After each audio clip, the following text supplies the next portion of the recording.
Hi, my name's Willie. I'm from Carson Saw Shop here in Eugene, Oregon, and I've been sharpening tools here for 25-30 years, and I'm here with the Expert Village today. This is one of our common tools. It's a hone stone. We use this to finish almost every tool that we've hand sharpened on a grinder. You have to use this to break the wire edges off by just going back and forth on it, breaking that wire edge off to get a nice, perfectly clean cutting edge. We have some other ones too. Some of them are diamonds that go on a flat sheet of metal, and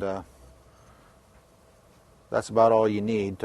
Once in a while, if you have a softer type metal and you want to remove that burr, you can use a file. But this does most of it.